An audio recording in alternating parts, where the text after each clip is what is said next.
दोस्तों, संसद में अमित शाह ने वोट चोरी के मुद्दे को जिस तरह से घुसपैठ से जोड़ते हुए विपक्षी पार्टियों को लताड़ लगाई है, अब पूरे देश में उसकी चर्चा है और सब ये कह रहे हैं कि ये जो विपक्षी पार्टी एसआईआर का विरोध कर रहे हैं, चाहे उसमें समाजवादी पार्टी हो या राहुल गांधी हो या टीएमसी हो, और हमने देखा कि बिहार में भी इसका विरोध हो रहा था। अमित शाह ने कहा कि ये एसआईआर का विरोध करने वाले घुसपैठियों को बचाना चाहते हैं।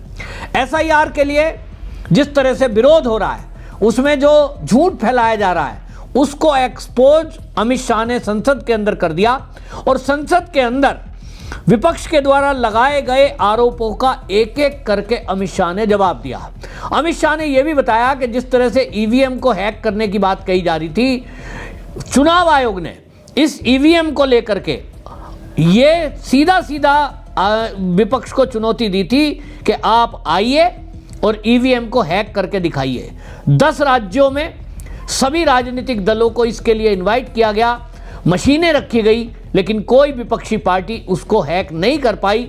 सुप्रीम कोर्ट से क्लियरेंस मिली, तब भी इन्होंने मुद्दा बदला और आज ये वोट चोरी की बात करते हैं। तो अमित शाह ने घेरते हुए विपक्ष को ये कहा कि वोट चोरी क्या होती है वो मैं बताता हूं, और 3 उन्होंने उदाहरण दिए कि ये वोट चोरी देश की आज़ादी के बाद सबसे पहले यदि किसी ने की तो नेहरू ने की, और उन्होंने बताया कि ये वोट चोरी का मुद्दा केवल घुसपैठियों को बचाने के लिए है। वोट चोरी अगर पहले किसी ने की तो वो नेहरू ने की। और उन्होंने बताया कि जब प्रधानमंत्री बनने की बात आई तो देश के अंदर जो प्रदेश के अध्यक्ष थे कांग्रेस के, उनकी वोटिंग कराई गई।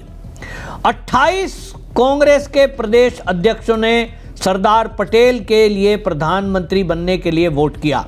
मात्र 2 वोट जवाहरलाल नेहरू के पक्ष में थे।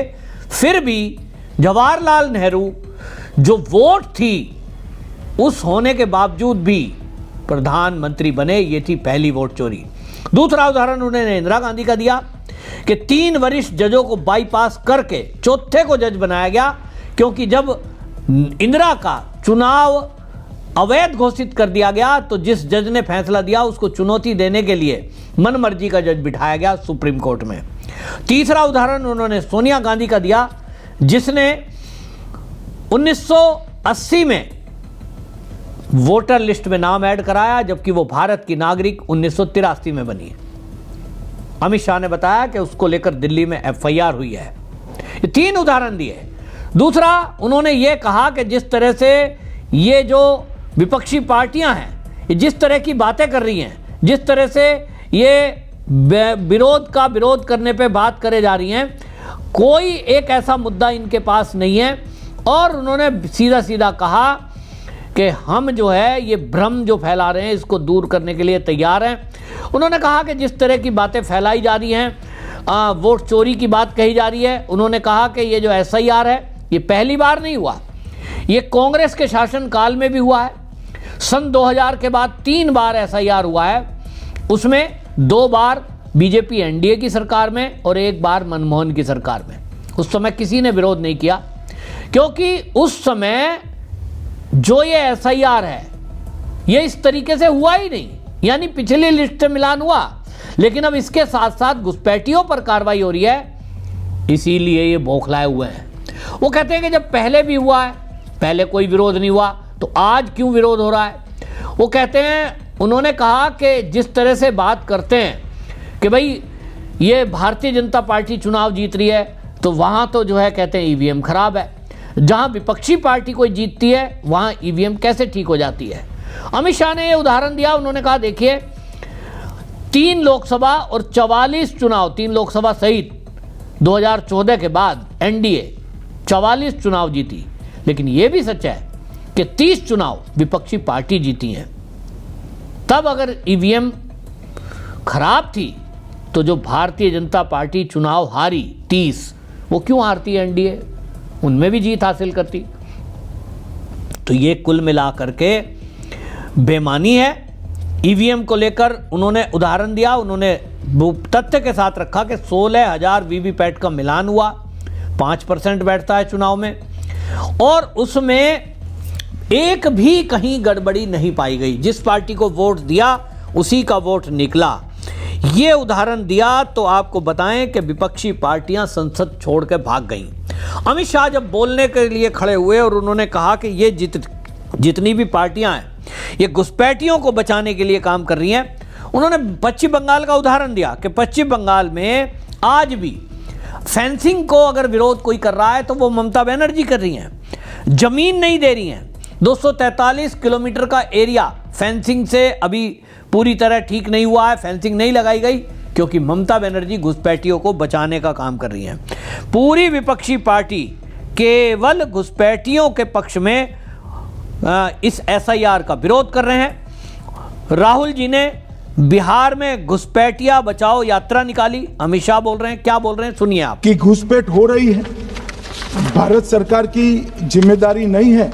मान्यवर, मैं आज बताना चाहता हूं, घुसपैठ हो रही है भारत बांग्लादेश की सीमा से। वहां पर कुल 2216 किलोमीटर बॉर्डर है, इसमें से 1653 किलोमीटर बॉर्डर बन चुकी है। अब 563 कहां बाकी रही है मान्यवर मालूम है? केवल और केवल एक राज्य बंगाल। आसाम का पूरा हो गया, मेघालय का पूरा हो गया, त्रिपुरा का पूरा हो गया, जम्मू कश्मीर का पूरा हो गया, पंजाब का पूरा हो गया, राजस्थान का पूरा हो गया, गुजरात का पूरा हो गया, खाली बंगाल का बाकी रखा। बंगाल में सरकार। और मैं आज कहना चाहता हूं टीएमसी के लोगों को भी, ये राहुल जी के साथ में रहकर घुसपैठिया बचाओ यात्रा बिहार में निकली, साफ हो गए। आप भी घुसपैठियों को बचाओगे तो वहां भारतीय जनता पार्टी का विजय तय। अमित शाह बिल्कुल साफ साफ कह रहे हैं कि जो बिहार में राहुल गांधी की यात्रा थी वो वोट चोरी यात्रा नहीं थी, वो घुसपैठ बचाओ यात्रा थी। टीएमसी बंगाल में घुसपैठियों को बचा रही है और वो कह रहे हैं कि जहां जहां घुसपैठियों का पक्ष ये लोग ले रहे हैं, निश्चित रूप से जान लीजिए कि वहां भारतीय जनता पार्टी को ही जीत हासिल होगी। घुसपैठियों को किस तरह बचाया जा रहा है, फेंसिंग नहीं लगने दी जा रही है। सुनिए अमित शाह ने क्या कहा। रही है, भारत सरकार की जिम्मेदारी नहीं है। मान्यवर, मैं आज बताना चाहता हूं, घुसपैठ हो रही है भारत बांग्लादेश की सीमा से। वहां पर कुल 2216 किलोमीटर बॉर्डर है, इसमें से 1653 किलोमीटर बॉर्डर बन चुकी है। अब 563 कहां बाकी रही है मान्यवर मालूम है? केवल और केवल एक राज्य बंगाल। आसाम का पूरा हो गया, मेघालय का पूरा हो गया, त्रिपुरा का पूरा हो गया, जम्मू कश्मीर का पूरा हो गया, पंजाब का पूरा हो गया, राजस्थान का पूरा हो गया, गुजरात का पूरा हो गया, खाली बंगाल का बाकी रखा। बंगाल में सरकार। और मैं आज कहना चाहता हूं टीएमसी के लोगों को भी, ये राहुल जी के साथ में रहकर घुसपैठिया बचाओ यात्रा बिहार में निकली, साफ हो गए। आप भी घुसपैठियों को बचाओगे तो वहां भारतीय जनता पार्टी का विजय तय। मान्यवर, अमित शाह ने पूरी पोल पट्टी विपक्षी पार्टियों की खोल दी कि ये एसआईआर एक बहाना है, असल में इनको घुसपैठियों को बचाना है। असली बौखलाहट यही है कि 2003 की सूची से मिलान करते हुए अगर वोटर कार्ड बनेगा तो फिर एसआईआर इतना आसान है कि मतलब एसआईआर हो गया, वोटर कार्ड हो गया, फिर पुलिस को केवल इतना करना है कि किसी के भी घर जाएंगे, वेरिफिकेशन के लिए कहेंगे दिखाइए अपना वोटर कार्ड जो 2025-26 में बना हो। 25-26 में नया वोटर कार्ड जिसके हाथ में है, इसका मतलब वही भारत का नागरिक है। और इसीलिए विपक्ष बौखला रहा है कि ये जो करोड़ों की संख्या में घुसपैठिए भारत के अंदर हैं, ये तो दूर हो जाएंगे, लेकिन भारत बचेगा।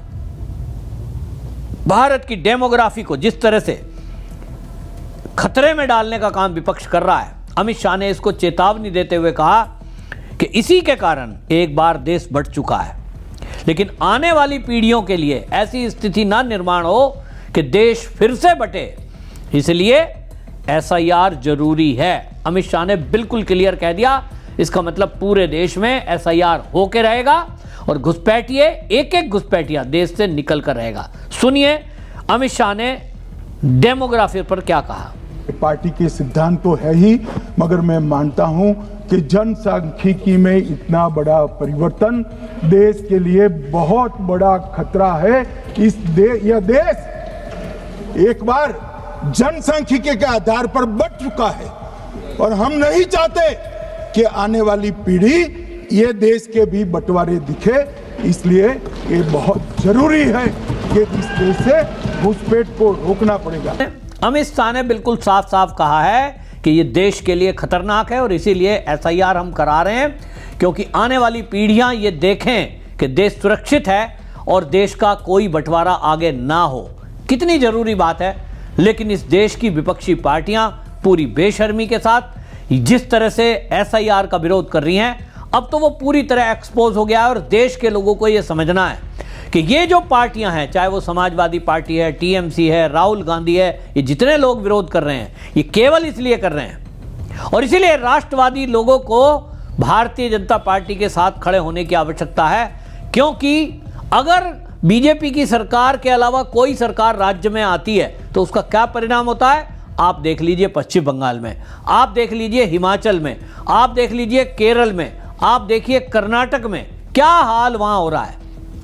खजाना खाली है, तुष्टीकरण चल रहा है और ये घुसपैठिए संसाधनों पर अधिकार जमाए बैठे हैं। और जिन राज्यों में भारतीय जनता पार्टी की सरकार है उनमें देखिए, चाहे वो पुष्कर सिंह धामी हो उत्तराखंड में, उनका बुलडोजर चल रहा है, उत्तर प्रदेश में योगी जी का बुलडोजर चल रहा है, असम में हेमंत बिस्वा शर्मा का बुलडोजर चल रहा है, मध्य प्रदेश में आप देखते हैं डॉक्टर मोहन यादव का बुलडोजर चल रहा है, हरियाणा में जो हमारे यादव जी हैं वो आप देख रहे हैं नायब सैनी, उनका बुलडोजर हरियाणा में चल रहा है, और भजन लाल राजस्थान में घुसपैठियों की पहचान कर उनको बाहर निकाल रहे हैं। यानी जहां भारतीय जनता पार्टी की सरकारें हैं उन राज्यों में एक्शन लिया जा रहा है, लेकिन जहां बीजेपी की सरकार नहीं है, दुर्भाग्य से ये घुसपैठियों को कतई कुछ छेड़ने को तैयार नहीं है। इनको देश की सुरक्षा से कोई लेना देना नहीं है, इनको केवल सत्ता चाहिए और यही अमित शाह ने इनको एक्सपोज किया है। आपकी इस पर क्या राय, कमेंट जरूर लिखें, वीडियो शेयर करें। वंदे मातरम।